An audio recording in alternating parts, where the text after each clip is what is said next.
सावधान। इडमो अर्हन्ताणम् इडमो सिद्धाणमिडमो आयरियाणम् इडमो अज्जायाणम् इडमो लोये सवसाहुणम्।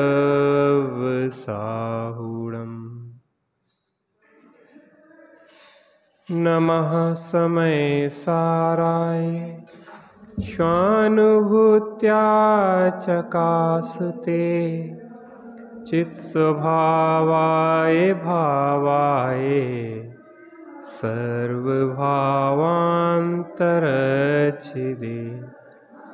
वन्दितु सर्वसिद्धे ध्रुवमचलमणोभवं गतिं पत्ते वोच्छामि समय पाहुण मिडमो सुध केवली वडिदम् णवलाउसाहडठम् णशरीरस्य याचयठतेजठम् णाणठं संजमठं जाणठं चेव भुञ्जन्ति अखामखनिमित्तम् इष्णो भुञ्जन्ति पाणधारणनिमित्तं पाणाधम्मनिमित्तं धम्मं हि चरन्ति मोक्षम्। उद्गृत गाथा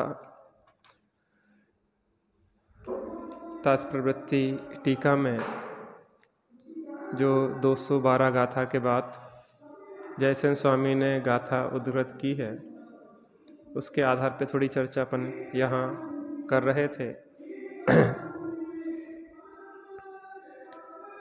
416 पेज पे दूसरा पैराग्राफ तात्प्रवृत्ति का। तथा कहा भी है, ना बल बढ़ाने के लिए, ना आयु बढ़ाने के लिए, न शरीर को मोटा या तेज बनाने के लिए सम्यक ज्ञानी अन्नादि लेते हैं। वे तो ज्ञान के लिए, संयम के लिए, ध्यान के लिए ही आहार आदि लेते हैं। जैसे गाड़ी चलने के लिए गाड़ी का धुरा को ओगन देते हैं, वैसे ही प्राण धारण करने के लिए शरीर को अन्नादि देते हैं। धर्म धारण में निमित्त प्राण है और मोक्ष के लिए धर्म का आचरण करते हैं। एक प्रश्न अपन पहले पढ़ के आए कि ज्ञानी भी भोजन करते हुए दिखाई देते हैं, और आप कह रहे हैं कि असन और पान, भोजन और पानी का उनके परिग्रह नहीं होता और भोजन और पानी का सेवन करते हुए वह दिखाई देते हैं। तो ने कहा कि ज्ञानी को इच्छा नहीं होती भोजन और पानी की, वो तो कर्म के उदय की बल जबरी से शरीर को चलाने के लिए, शरीर रूपी गाड़ी को चलाने के लिए, क्योंकि यह शरीर हमारे धर्म ध्यान का निमित्त है, सहयोगी है, इसलिए हम इसको आहार आदि देते हैं। यहाँ पे कहा कि जैसे गाड़ी जब चलती है तो अगर पहिए को ग्रीसिंग नहीं की जाए उस पहिए में, तो वह चेपों करने लग जाती है। इंजन में अगर ऑयल न डाला जाए तो वह चलना बंद कर देता है। गाड़ी में अगर पेट्रोल न डाला जाए तो गाड़ी चलती नहीं है। ऐसे ही ये शरीर एक गाड़ी की तरह हमें मिला है। हमें इस शरीर रूपी गाड़ी में बैठ के मोक्ष मार्ग की पे चलते हुए मोक्ष तक की यात्रा करना है। जे शरीर कोई भोगों का साधन नहीं है, जे शरीर तो आराधना का निमित्त है।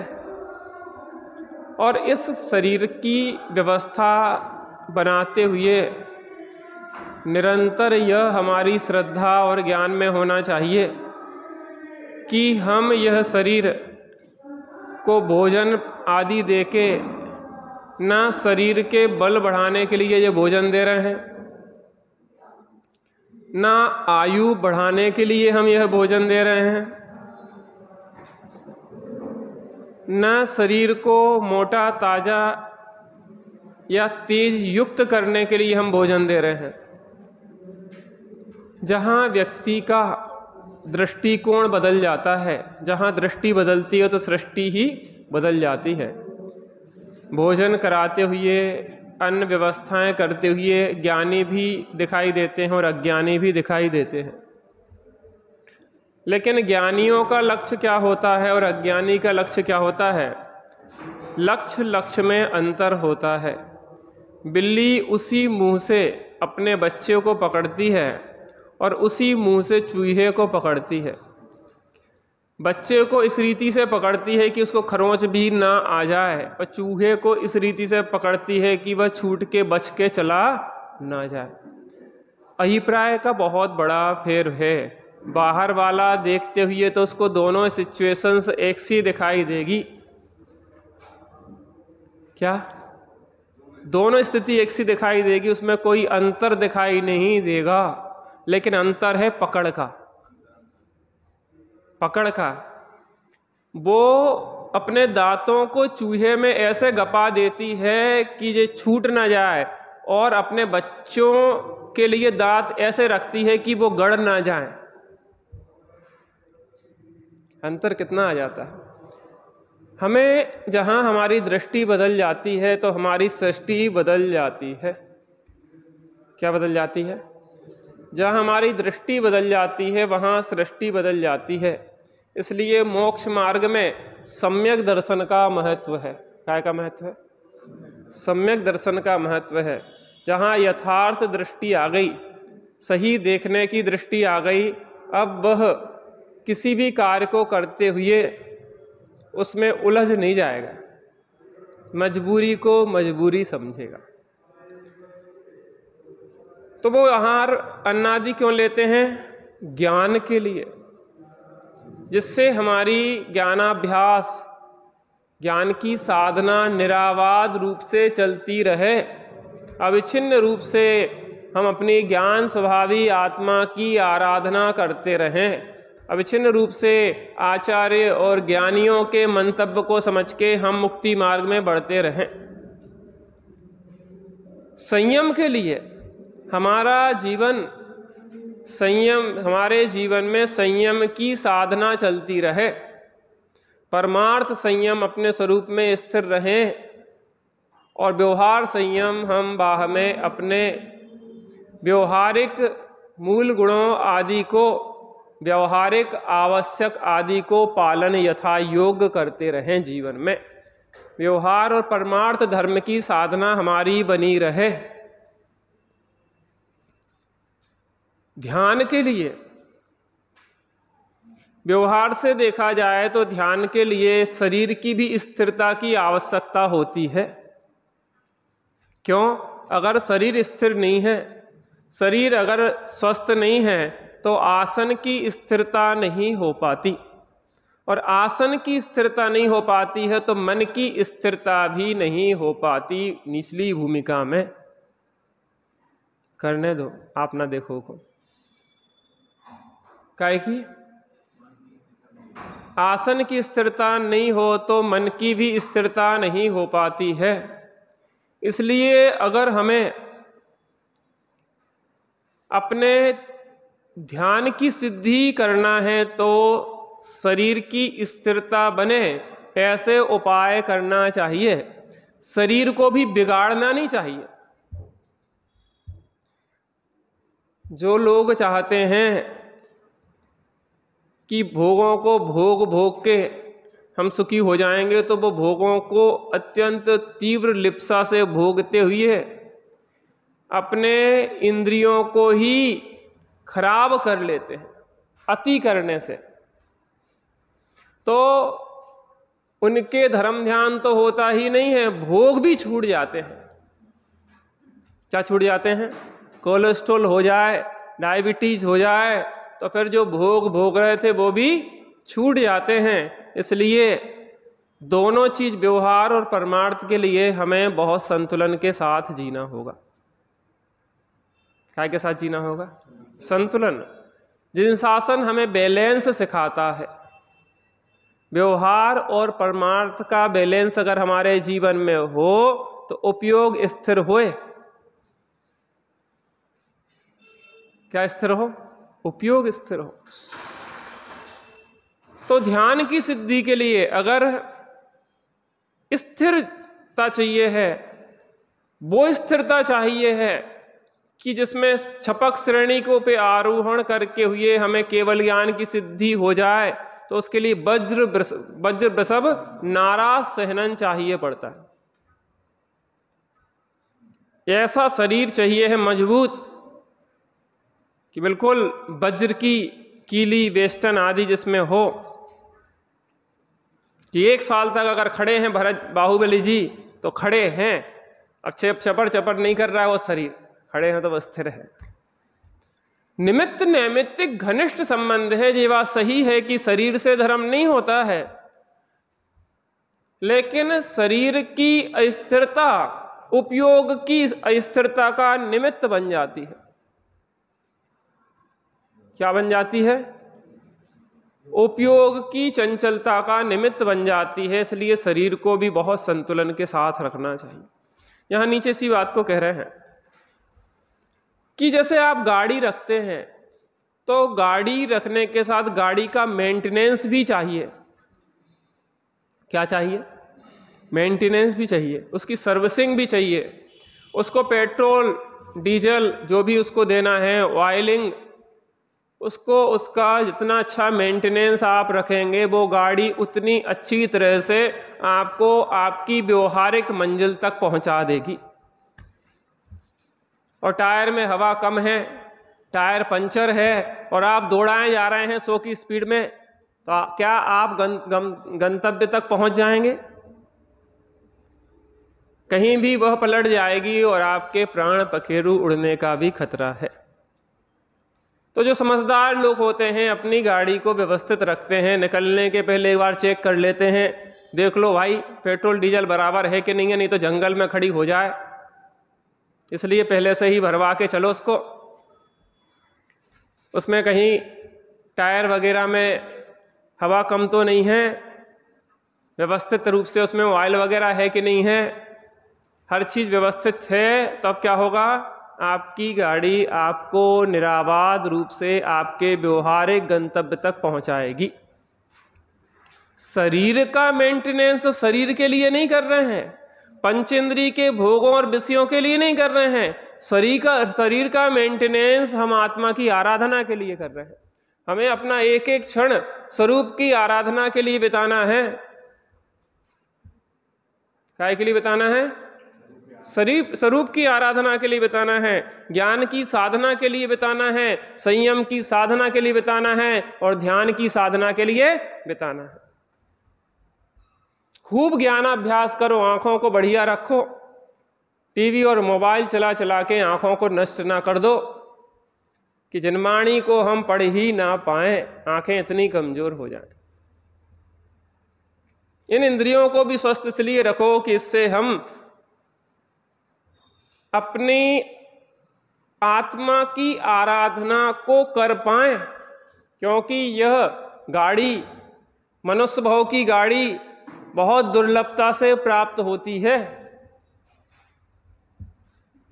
ऐसे फोकट में नहीं मिल गई।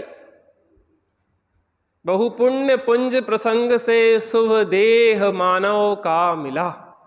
जिस शुभ देह मानव का मिल गया है, कोई फ्री में नहीं मिल गया है, इतना सारा पुण्य इकट्ठा हुआ था भव भव का, तब मनुष्य देह मिली है, उत्तम कुल मिला है, जिन शासन मिला है, जिन वाणी सुनने समझने को मिली है। ये समझ लो कि हम टॉप स्थिति में पहुंच गए हैं पुण्य की।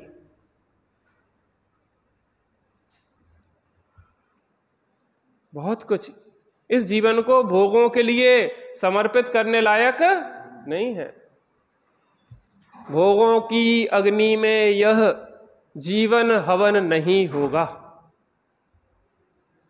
काय में? भोगों की अग्नि में यह जीवन अब हवन नहीं होगा। इस जीवन का क्षण क्षण अब आराधन में ही मगन होगा। इस जीवन का क्षण क्षण अब आराधन में ही मगन होगा। एक आराधना के लक्ष्य से सबको चल रहा है।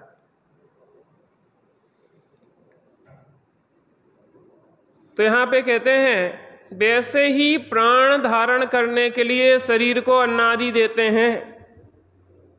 द्रव्य संग्रह जी में आया है, इंद्रिय बल माऊ आण पाणोया व्यवहारा सो जीवो। व्यवहार से जीव जीता है। कैसे जीता है? 5 इंद्री, 3 बल और आयु और श्वासोच्छ्वास, यह 10 प्राण से जीता है। ये प्राण है।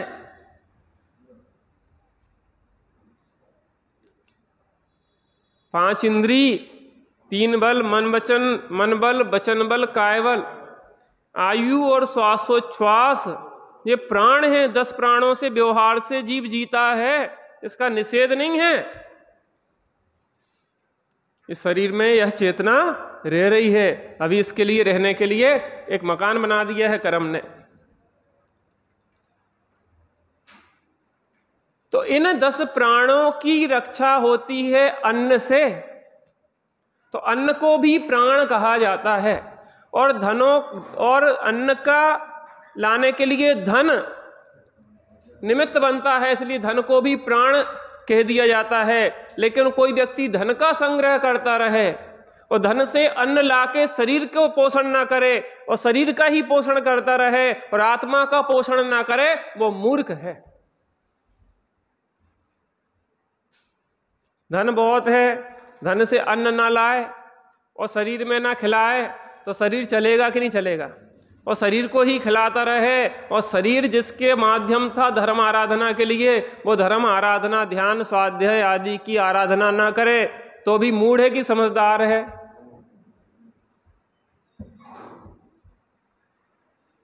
आचार्य देव कहीं भी संतुलन को खोते नहीं है, हर जगह बैलेंस है जिन शासन में।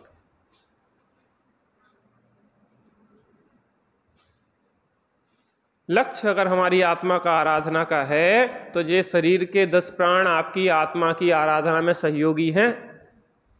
इसको बिल्कुल खराब नहीं करो, बहुत संतुलन के साथ जियो। अगर समाधि करना है तो आदि व्याधि और उपाधि से रहित समाधि होती है। आदि माने क्या होता है?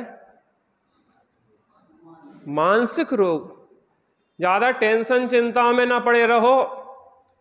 कल कहा था कि अगर शरीर को स्वस्थ रखना है, अनेक बीमारियों से बचना है, तो शारीरिक मेहनत होना चाहिए और हल्का फुल्का सुपाच्य भोजन करना चाहिए, तो शारीरिक व्याधियों से हम बचे रहेंगे। और शरीर में रिफ्लेक्शन दिखाई देता है मन का। मन से बीमारी शुरू होती है, फिर शरीर में तो प्रिंट आउट निकलता है। क्या होता है? शरीर में तो प्रिंट आउट निकलता है। गांठ पहले यहां पे बनती है। हमारे अंदर कोई गांठ है तो नहीं है? आप लोगों को गांठ है? किसी को? किसी को भी नहीं है। प्रिंट आउट निकलने की देरी है। अंदर में गांठें कितनी पाल रखी हैं हमने, कितने एक दूसरे के प्रति राग देश कसायों के भाव पाल रखे हैं। और मूल बीमारियों का कारण है हमारे विकृत मनोभाव। हृदय रोग का मूल कारण है चिंता, विपरीत विचार। डिप्रेशन टेंशन का कारण है हमारे विपरीत विचार। हाई डायबिटीज शुगर का कारण क्या है? हमारे विपरीत विचार। कैंसर का कारण क्या है? हमारे विपरीत विचार। तो शरीर का भी ध्यान रखो और अपने परिणामों का भी ध्यान रखो। ज्ञानियों को 7 भय नहीं होते, लेकिन एक भय होता है कि हमारे परिणाम ना बिगड़ जाएं, क्योंकि बंध मोक्ष परिणामन ही से, ऐसा कहत श्री जिनवर वाणी, याते परिणामन की संभाल में गाफिल मत हो रे प्राणी। हर क्षण भावों की संभाल करना चाहिए, क्योंकि एक समय के विकृत परिणामों का फल 70 कोड़ा कोड़ी सागर तक भोगना पड़ सकता है, एक समय का। राजा शरण्यक ने थोड़े से समय के लिए परिणाम खराब किए थे यशोधर मुनिराज के ऊपर उपसर्ग करने के लिए, और 33 सागर का बंद हो गया था। आप क्या समझ रहे? 33 सागर।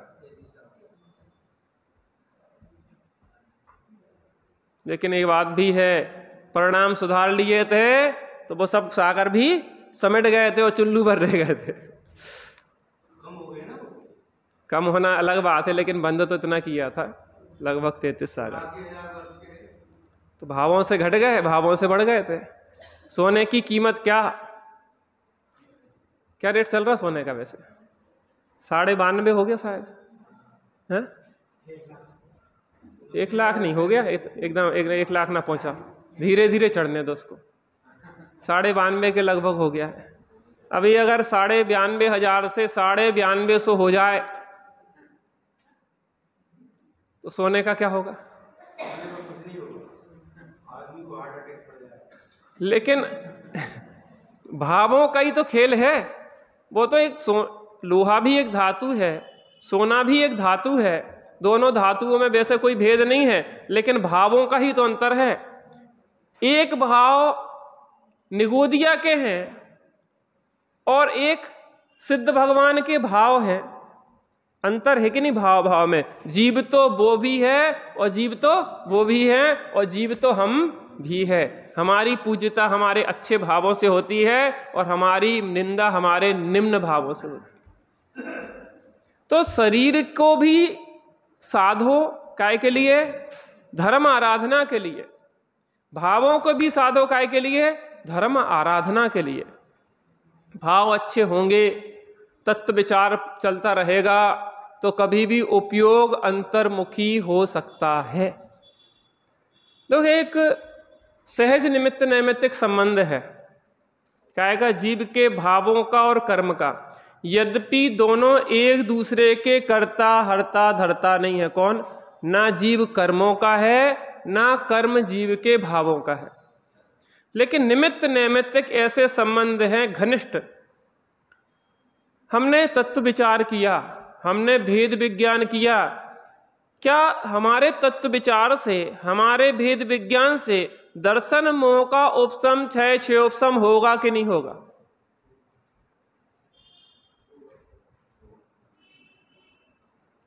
अब देखना, करता नहीं है, तुम करता नहीं हो। तुम सोचो कि हमने अबे भाव अच्छे करे और अब ही हाल दर्शन मोह का उपशम क्षय क्षयोपशम हो जाए, ये कोई गारंटी नहीं है।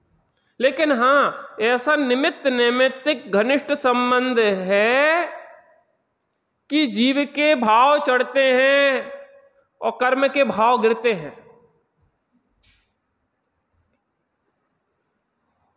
दर्शन मोह का उपशम क्षय क्षयोपशम, यहां भेद विज्ञान तत्व विचार चल रहा है और दर्शन मोह का उपशम क्षय क्षयोपशम यहां होगा। तत्काल हो जाए ये जरूरी नहीं है, भविष्य में हो सकता है। इसका मतलब यह है कि अगर आपने यहां पे साधना प्रारंभ की है ईमानदारी से, तो उसका रिजल्ट भले तत्काल ना दिखे।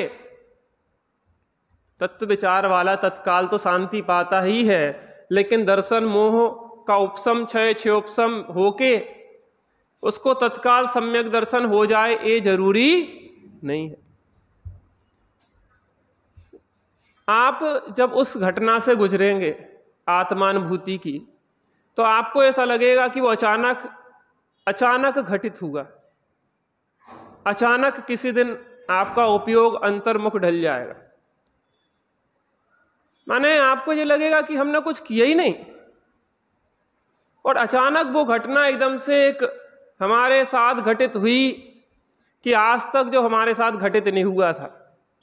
एक असीम शांति, एक असीम सुख, एक असीम अतीन्द्रिय आनंद का वेदन, रोम रोम पुलकित हो जाएगा। ऐसा लगेगा कि एक बरसात हो गई है आनंद की।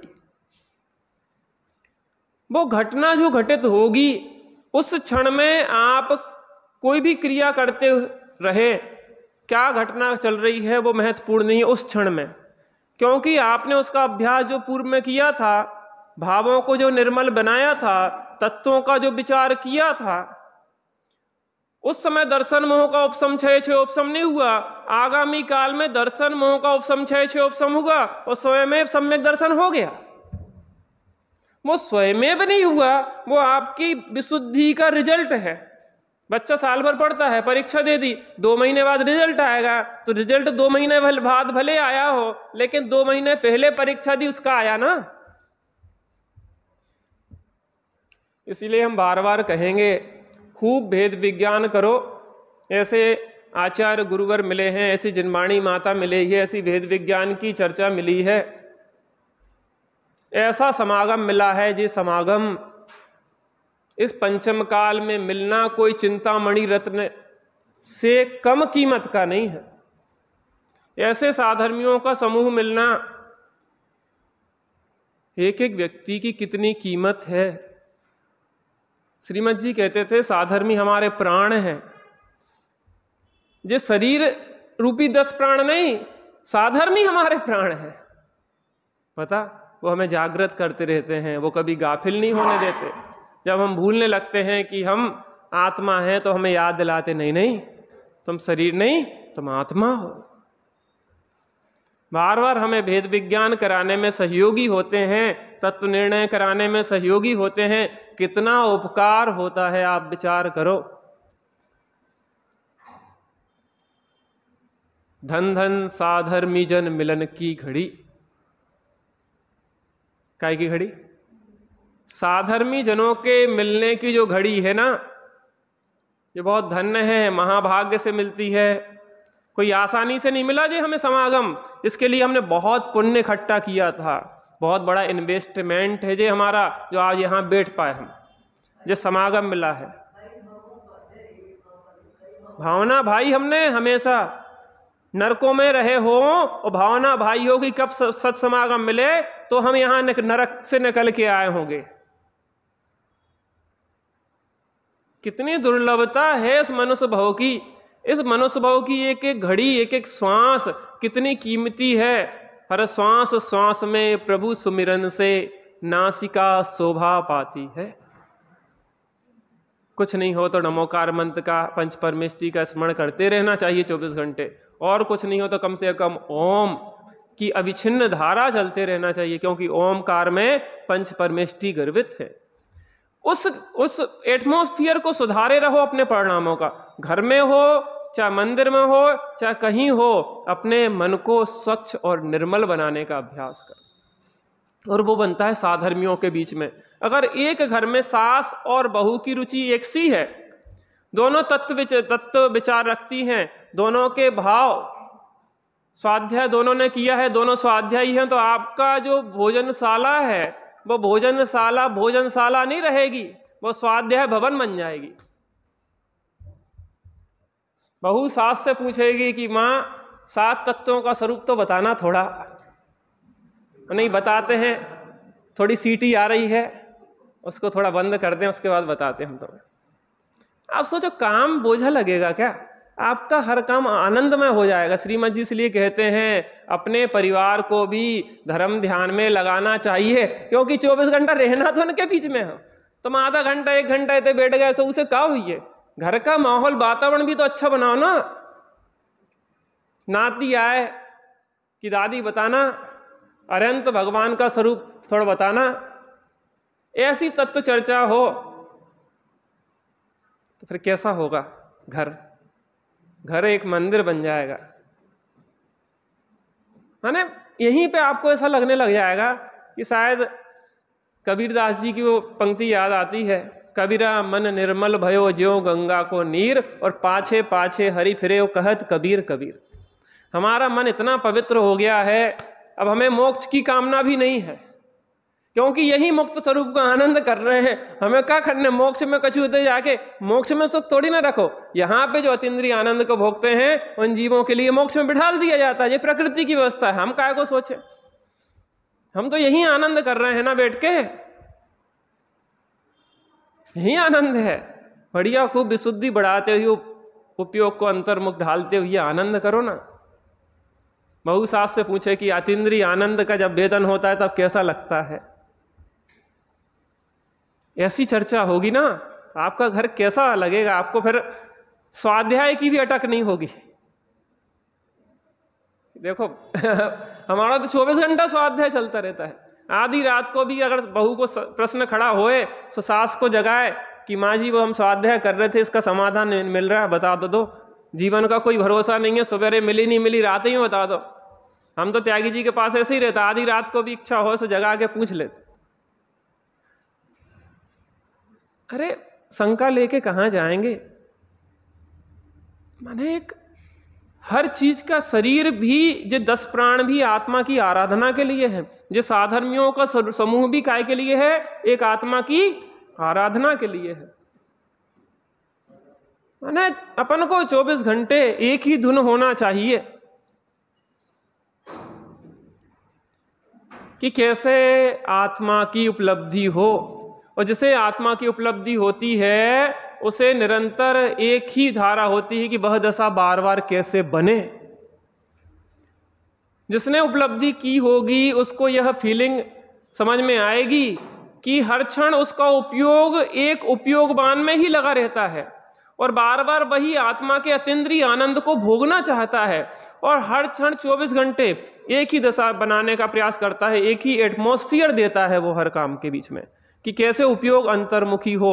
उपयोग को खींच के जबरदस्ती अंतर्मुखी नहीं किया जा सकता, ये भी एक स्वाधीनता है।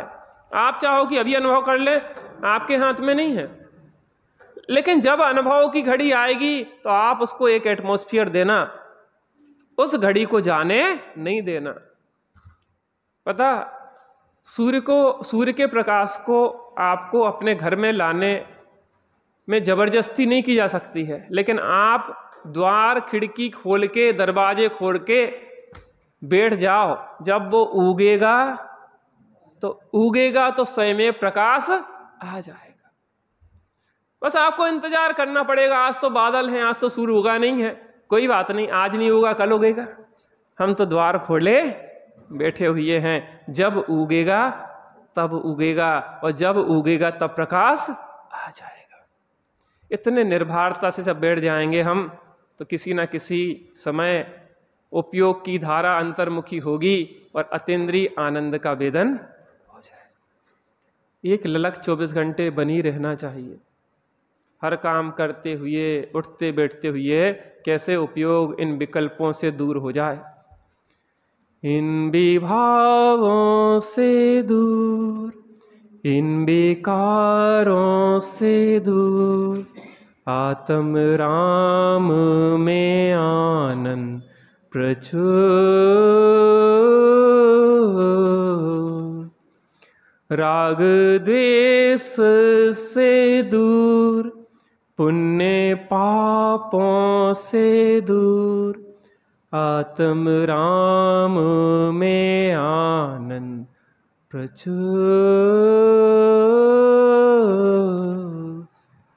इसलिए ज्ञानी को धर्म का परिग्रह नहीं होता, ज्ञानी को अधर्म का परिग्रह नहीं होता, ज्ञानी को पुण्य पाप का परिग्रह नहीं होता, ज्ञानी को भोजन पानी का परिग्रह नहीं होता, ज्ञानी को कोई भी परिग्रह नहीं होता। क्यों? क्योंकि ज्ञानी को एक आत्मा का ही परिग्रह होता है। धर्म धारण में निमित्त प्राण है और मोक्ष के लिए धर्म का आचरण करते हैं। देखो इसकी पंक्ति 1.5 पंक्ति लगभग। वैसे ही प्राण धारण करने के लिए शरीर को अन्नादि देते हैं, जैसे गाड़ी को उसके लुब्रिकेंट देते हैं। 416 पेज पे तात्पर्य वृत्ति टीका की अंतिम 1.5 पंक्ति। वैसे ही प्राण धारण करने के लिए शरीर को अन्नादि देते हैं। कौन? ज्ञानी। कैसे देते हैं? जैसे कि गाड़ी को लुब्रिकेंट दिया जाता है।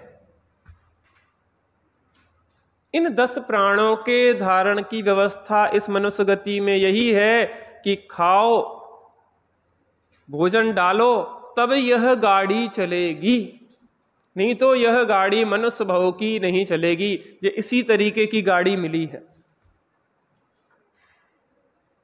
तो इन 10 प्राणों की रक्षा इन 10 प्राणों के लिए नहीं है, उस चैतन्य प्राण की रक्षा के लिए है। अंतर आया कि नहीं आया? धर्म धारण में निमित्त प्राण है। ये 10 प्राण काय में निमित्त हैं? धर्म धारण में। मुनि दीक्षा मनुष्य गति में ही ली जा सकती है। छपक श्रेणी इस मनुष्य गति में मुनि दीक्षा अंगीकार करके ही चढ़ी जा सकती है। इसलिए मोक्ष के लिए उत्कृष्टतम साधन यह मनुष्य की देह है, पुरुष देह है। 3 कसाय के अभाव पूर्वक भेदा भेद रत्नत्रय की आराधना इससे की जाना है। यद्यपि आत्मा की आराधना आत्मा से होती है, लेकिन शरीर का और आत्मा का यहाँ पे संसार में घनिष्ठतम निमित्त नैमित्तिक संबंध है। और मोक्ष के लिए धर्म का आचरण करते हैं। धर्म धारण में निमित्त प्राण है और मोक्ष के लिए धर्म का आचरण करते हैं। जे धर्म धारण के लिए 10 प्राण निमित्त हैं और धर्म काय के लिए करते हैं? मोक्ष के लिए करते हैं। कैसा सहज निमित्त नैमित्तिक संबंध है। इसलिए कहते हैं कि इन शरीर को भी बिगाड़ने लायक नहीं है। खूब उत्कृष्ट धर्म आराधना करो, खूब व्यवस्थित रखो। आधा घंटा 1 घंटा जितना भी बैठ सको शांति से, स्थिर आसन पूर्वक उपयोग को स्थिर करके उपयोग को अंतर्मुखी करने के लिए, क्योंकि चलते फिरते उठते बैठते सम्यक दर्शन नहीं हो जाएगा। सामायिक के काल में ही गुणस्थान चढ़ा जाता है। काय में? जब प्रथम बार गुणस्थान चढ़ेंगे तो सामायिक के काल में ही चढ़ेंगे। आप थोड़ी देर समता से बैठ के तत्व विचार पूर्वक बैठो। आप लोग बैठते होंगे, लेकिन और अधिक अभ्यास करो उसका। जरा समय निकाल आत्म शुद्धि के लिए, जिसकी तुझे तलाश है वो तेरे पास है। गन्ने में जो मिठास फूल में सुवास है, निज आत्मा में मेरे ही परमात्म वास है। जरा समय निकाल आत्म अनुभूति के लिए, जब भी समय मिले। कल सहजानंद जी वर्णी के स्वाध्याय यही सब करा रहे थे समाधि तंत्र के आधार पर। बहुत सुंदर उनने बात लिखी, मैंने ग्रुप पे भी डाला, पढ़ना उसको, बार बार पढ़ना। प्रवचन सार ग्रुप जो है उस पर 4-5 पंक्ति हैं, भैया को भी व्यक्तिगत भेजा कुछ लोगों को मैंने, 4-5 पंक्ति उसको बार बार पढ़ना है। उन्हें एक बहुत अच्छा दृष्टांत दिया। लकड़हारा होता है, घसियारा होता है। घास काटने वाले को घसियारा कहते हैं और लकड़ी काटने वाले को लकड़हारा कहते हैं। घसियारा बहुत बड़ा बंडल बना लिया उसने घास का और सिर पे लादे लादे जा रहा है। लकड़हारा ने बहुत सारा गट्ठर बना लिया है लकड़ी का और सिर पे लादे लादे जा रहा है। और चलते चलते वो थक जाता है, तो क्या करता है कि उस घास के बंडल को और लकड़ी के बंडल को पेड़ से टिका के थोड़ी देर पेड़ के नीचे पांव पसार के सो जाता है। क्या करता है? थोड़ा अपनी थकान को दूर कर लेता है। कि वो मनुष्य जो है कि जो एक क्षण को भी कर्तृत्व को बोझा एक तरफ रख के एक क्षण को भी नहीं बैठता। बैठते कि नहीं बैठते आप सोचो। जो कर्तृत्व का गट्ठर ला दे ना, अनादिकाल से इतना बोझा लदा है, इसलिए तो हम परेशान हैं। अनंतान मंदी कसाय का अनंत बोझा लदा है संसार के कर्तृत्व का। तो वो कह रहे हैं कि थोड़ी देर जो गट्ठर है ना, जो पोटली जिसको हम संपत्ति मान बैठे हैं मिथ्यात्व की, और उसको एक थोड़े क्षण के लिए सामयिक के काल में थोड़ा सा उसको एक तरफ रख दो, कोई बात नहीं है, पसंद नहीं आएगी अंदर की चीज तो उसको फिर से उठा लेना, लेकिन थोड़ी देर एक तरफ रखो, और रखने के बाद थोड़ी देर निर्भर होके और बैठने का अभ्यास करो। उस अभ्यास को अपन करते हैं यहाँ पे।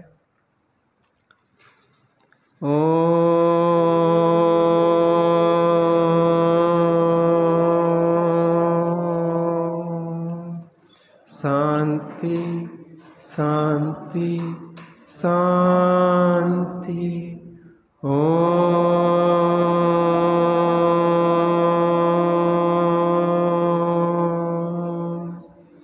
शांति शांति शांति।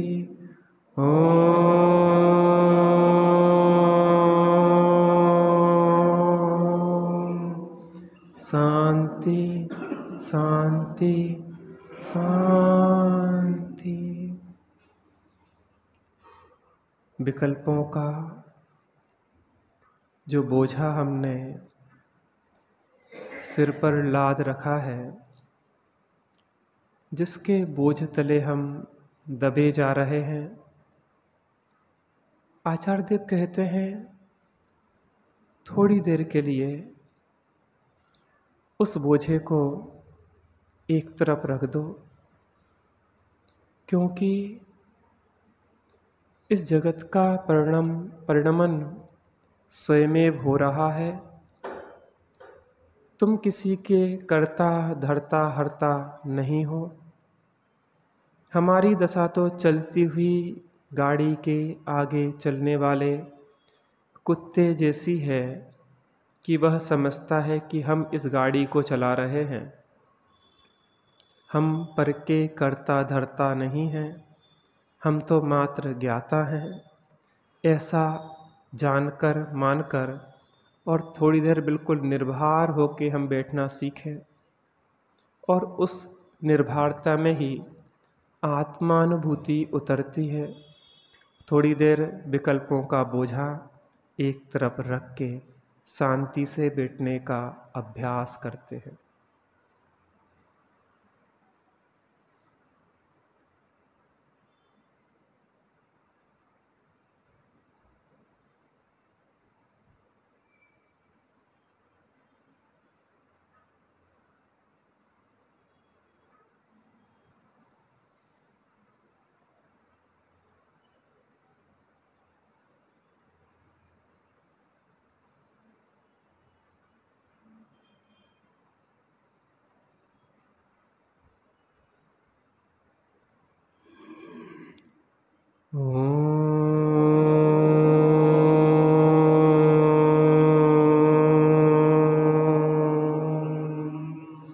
शांति शांति शांति।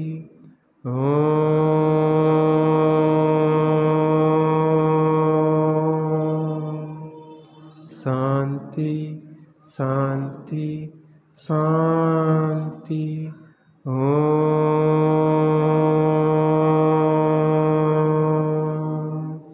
शांति शांति शांति।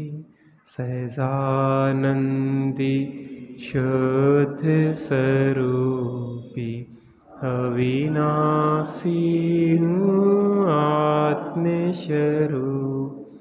सहजानंदी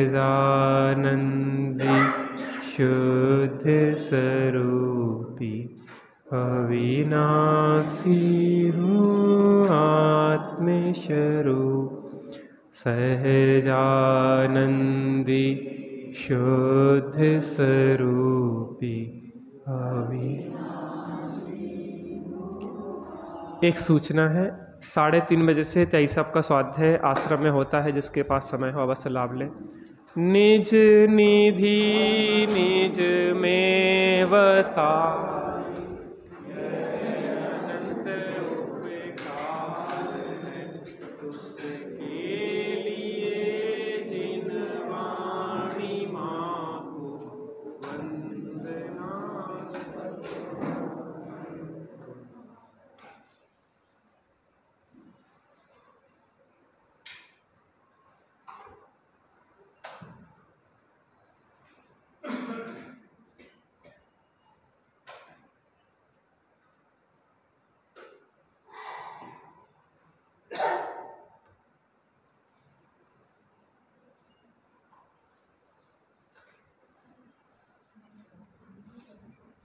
बहुत सामने